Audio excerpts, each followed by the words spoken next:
400 से भी ज़्यादा लोग अपनी जान गंवा चुके हैं और जो ब्लास्ट आप देख रहे हैं ये हो रहे हैं लेबनान में। इससे पहले लेबनान में ही पेजर अटैक्स हुए थे जहां हिजबुल्लाह के लोग और कुछ सिविलियंस मारे गए थे इन पेजर्स अटैक में। और उसके बाद इसराइल के ऊपर कुछ फायरिंग हुई और उसके बाद से इसराइल ने लगातार लेबनान के ऊपर अटैक जारी रखा हुआ है, जहां अभी तक 500 लोगों से भी ज़्यादा की जानें जा चुकी हैं। आखिर क्या वजह है, कहाँ पर स्थित है लेबनान, क्यों ये अटैक्स हो रहे हैं, किस वजह से ये मौत की आंधी छाई है, आइए जानते हैं इस वीडियो में। अगर हम दुनिया के मैप पे ढूंढे कि आखिरकार कहाँ पर है लेबनान, तो आपको जाना होगा यहाँ से दूर मिडल ईस्ट की तरफ, जहाँ आपको मेडिटेरेनियन सागर में इसराइल के ठीक ऊपर मिलेगा लेबनान का ये देश। लेबनान जो एक तरफ से मेडिटेरेनियन सी, दो तरफ से सीरिया और एक तरफ से इसराइल से घिरा हुआ है, असल में एक छोटा सा देश है जहां पर स्थित है हिजबुल्लाह। और इसी हिजबुल्लाह ग्रुप ने लगातार अटैक किए हैं इसराइल के ऊपर। और ये एक छोटा सा देश जिसके पास कहा जाता है कि 1 लाख से भी ज़्यादा रॉकेट्स हैं। अभी कुछ दिनों पहले उसने हाइफा, जो इसराइल का पोर्ट है, वहां पर अटैक किया था। और क्या वजह है लेबनान की इस अटैक की, तो इसकी वजह है उनका सपोर्ट, जिसके तहत वो चाहते हैं कि गाजा पे इसराइल हमले खत्म करे और जेरूसलम और पैलेस्टाइन का स्टेट आज़ाद हो। तो यहाँ है लेबनान। लेकिन लेबनान के इस छोटे से देश के पास इतने हथियार आए कहाँ से? तो इसकी जड़ है इससे दूर बसा एक और देश जो यहाँ स्थित है, जिसका नाम है ईरान। क्योंकि ईरान प्रोवाइड करता है हिजबुल्लाह को, जो लेबनान में स्थित है, हथियार। आखिर क्या कनेक्शन है, क्यों ईरान लेबनान को हथियार दे रहा है? कहाँ लेबनान स्थित है ये तो हम समझ गए कि अगर आप इंडिया से वेस्ट एशिया की तरफ जाते हैं तो यहाँ आपको मिलेगा लेबनान, जो इसराइल के ठीक ऊपर है। इसीलिए यहाँ से हमले हो रहे थे नॉर्दर्न इसराइल के ऊपर, जिसके बाद इसराइल ने हमले करके लेबनान में उसकी राजधानी बैरत के ऊपर भी अटैक किए। कुछ दिनों पहले वहां पर पेजर अटैक किए गए, जहां बहुत से लोगों के पेजर जो थे, एक मोबाइल फोन से पहले यूज किया जाता था, उनमें ब्लास्ट होने स्टार्ट हुए, जहां कई लोगों की जानें गई। लेकिन जो ग्रुप है लेबनान का, ये कैसे स्टार्ट हुआ और क्यों इसको ईरान सपोर्ट करता है? क्योंकि हिजबुल्लाह खुद एक शिया मिलिट्री ग्रुप है और शिया मिलिट्री लीडर्स दुनिया में जहां भी हैं उनको ईरान सपोर्ट करता है। आखिर क्या कहानी है, अब ये जानते हैं इस पूरी चीज के पीछे। इस पूरी कहानी के पीछे जो इंसान है उसका नाम है Hassan Nasrallah. Hassan Nasrallah leader हैं अभी लेबनान में बेस्ड ग्रुप हिजबुल्लाह के। हिजबुल्लाह एक ग्रुप है जो लेबनान में एक्टिव है। लेबनान कहाँ है ये हमने जाना। और हसन नसरुल्लाह को वहाँ पर खड़ा किया किसने? तो ईरान ने।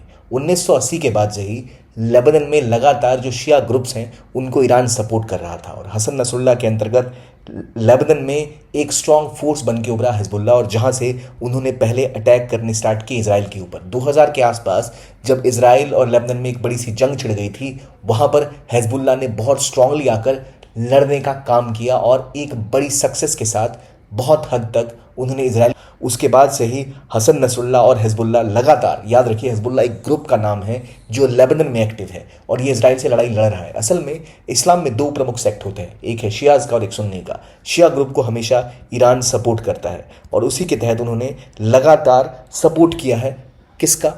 तो हिजबुल्लाह का। हिजबुल्लाह जो लेबनान में, और वहाँ जब रिसेंटली अटैक हुए इसराइल और गाज़ा के बीच में, तो उन्होंने सपोर्ट किया गाज़ा को और कुछ मिसाइल्स फायर की अपने इलाके से इसराइल के ऊपर। जिसके बाद उसके बदले में इसराइल की खुफिया एजेंसी ने पहले वहाँ पर पेजर अटैक्स किए, जिसमें कई सारे लोगों के पेजर्स ब्लास्ट हो गए, यहाँ तक कि फ़ोन्स के भी ब्लास्ट होने की खबर है, जहाँ टेक्नोलॉजी को एज ए टूल इस्तेमाल किया जा रहा है। उसके बाद से ही इसराइल लगातार लेबनान के ऊपर हमले कर रहा है और अभी के हमलों में इसराइल में 500 लोगों से भी ज़्यादा की जानें जा चुकी हैं लेबनान में, जहाँ लगातार बमबारी हो रही है। इस पूरी लड़ाई की कहानी शुरू होती है असल में इसराइल के विवाद के साथ। इसराइल में वेस्ट बैंक और गाज़ा 2 इलाके हैं।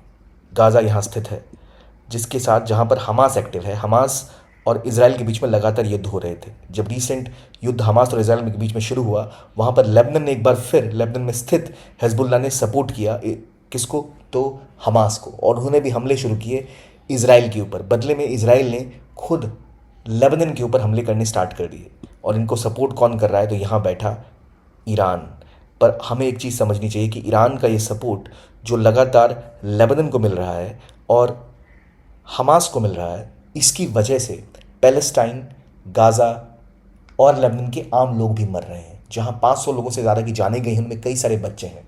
और कहा यह जाता है कि ईरान के जो रॉकेट सप्लाई होते हैं वो लेबनान में ग्रुप जो हिजबुल्लाह है उसके पास रहते हैं और हमास को मिलते हैं, जो कि गाज़ा में स्थित है। तो हमास और हिजबुल्लाह लगातार उन रॉकेट से इसराइल के ऊपर हमले कर रहे हैं और बदले में इसराइल के पास आयरन डोम टेक्नोलॉजी है जो उसे रोकने में कामयाब होती है, और बदले में जब इसराइल इनके ऊपर हमले करता है तो बहुत से सिविलियंस की जान चली जाती है। इसलिए लेबनान में बेस्ड हजबुल्ला जो यहाँ भी स्थित है वो हमले कर रहा है, और बदले में वहाँ से बहुत से सिविलियंस की जानें जा रही हैं।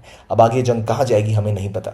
और इस पूरी कहानी को हमें अगर समझना है तो हमें समझना पड़ेगा कि असल में दुनिया दो हिस्सों में बटी हुई है इस्लामिक वर्ल्ड में, जो अपनी पावर को बढ़ाना चाहते हैं। एक ही ईरान और दूसरा यहाँ बेस्ड सऊदी अरेबिया। ईरान एक शिया कंट्री है और जहाँ मेजॉरिटी ऑफ मुस्लिम्स शिया है, जबकि सऊदी अरेबिया में सुन्नी है।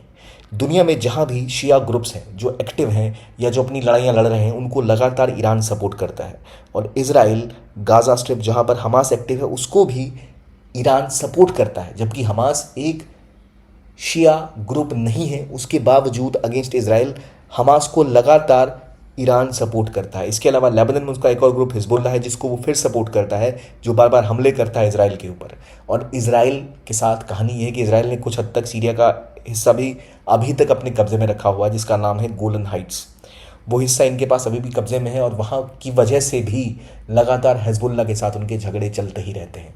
अभी रिसेंटली हुआ ये कि जब गाज़ा से हमास के कुछ लड़ाके टनल्स के थ्रू इसराइल में एंटर हुए और कुछ लोगों को अगवा करके इसराइल ले गए, उसके बाद हॉस्टेज उन्हें रखा, कुछ इसराइल लोगों को मारा भी गया।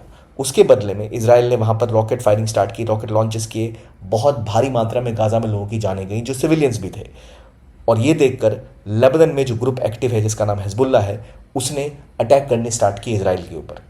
लेकिन इसराइल के पास आयरन डोम टेक्नोलॉजी है, जिसे हम इस तस्वीर से देख सकते हैं, जहां कोई भी अगर मिसाइल उनके ऊपर आ रही होती है तो वो उसको आसमान में ही इंटरसेप्ट करके तबाह कर देते हैं, जिस वजह से बहुत सारे अटैक इसराइल पे सक्सेसफुल नहीं हो सकते। बदले में इसराइल जब दोबारा अटैक करता है तो बाकी देशों के पास कोई विकल्प नहीं बचता, और इसी वजह से आप देखेंगे कि जब इसराइल ने काउंटर अटैक गाज़ा के ऊपर किया या लेबनान के ऊपर किया, वहाँ हज़ारों की संख्या में लोगों की जानें गई हैं। और अभी इराक, लेबनान और गाज़ा, हर जगह पर जो ग्रुप्स हैं उनको ईरान सपोर्ट कर रहा है और वो इसराइल के खिलाफ अटैक कर रहे हैं। और बदले में इसराइल ने भी बहुत ज़्यादा अटैक्स करने स्टार्ट किए, पहले चाहे वो खुफिया एजेंसी के थ्रू उनके फ़ोन का ब्लास्ट कराना हो या पेजर अटैक करना हो, और अब ये अटैक्स। पता नहीं ये अटैक्स कितनों की जाने लेंगे, लेकिन मिडल ईस्ट की कहानी कुछ ऐसी कॉम्प्लिकेटेड है कि जब तक इसराइल और पैलेस्टाइन का विवाद सॉल्व नहीं होता तब तक हम लेबनान में हिजबुल्ला का अटैक इसराइल के ऊपर, इसराइल का अटैक लेबनान के ऊपर, और गाज़ा, इराक, ईरान, इनका युद्ध बढ़ता ही दिखेगा, जिसके पीछे कई सारे प्लेयर हैं। लेकिन आई होप, उम्मीद कर सकते हैं हम कि ये जंग जल्द शांत हो। और जो इन लोगों की जाने जा रही हैं, 2006 के बाद से सबसे बड़ा अटैक जो लेबनान ने झेला है वो अभी का अटैक है। इस पूरे जंग की कहानी को अगर हम जाने तो इसे एक तस्वीर से समझ सकते हैं, जहाँ एक तरफ गाज़ा यहाँ बैठा हुआ है जिसके ऊपर हमास है, और हमास अटैक करता है लगातार इसराइल के ऊपर। इसराइल ने यहाँ आयरन डोम लगा रखे हैं जो उसे प्रोटेक्ट करते हैं। ऊपर यहाँ है लेबनान जहाँ से अटैक होते हैं, यहाँ पर बेस्ड है उनका शहर हाइफा, उसके ऊपर। और ये वो इलाका है जिसे कहते हैं गोलन हाइट्स, जो असल में कभी सीरिया का हुआ करता था, लेकिन इसके ऊपर कब्जा जमा लिया है किसने? तो इसराइल ने। इसीलिए यहाँ भी इनकी सीमा लगती है लेबनान के साथ, जहाँ से हिजबुल्ला इनके ऊपर यहाँ भी अटैक करता है। और ये पूरे अटैक्स की कहानी है असल में गाज़ा और वेस्ट बैंक, जो कि पैलेस्टाइन का इलाका है, इसको आज़ाद कराने की, जबकि इसराइल लगातार अपना कब्जा इस इलाके पे जमाता ही चला जा रहा है। तो अगर आपको पूछा जाए कि क्या वजह है, क्यों लेबनान इसराइल से लड़ रहा है, तो उसके पीछे वजह है हिजबुल्ला का वो ग्रुप जो डिमांड करता है कि जेरूसलम का स्टेट बने, पैलेस्टीन का स्टेट बने, और वो लगातार यहाँ से अटैक कर रहा है इसराइल के ऊपर। जबकि दूसरी तरफ है गाज़ा में बैठा हुआ हमास, और इन सब के पीछे है ईरान। तो नेतन्याहू और ईरान की रिजीम और जो हिजबुल्ला के लीडर्स हैं, इनकी वजह से कई सारे इनोसेंट हर साल मारे जाते हैं। आई होप जो जल्द रिजॉल्व हो। तो ये था आज का वीडियो। जो भी आपको कमेंट्स करने हैं ज़रूर कमेंट में बताइए कि हमें क्या और आपके लिए एक्सप्लोर करना चाहिए। Thanks for watching and have a nice day.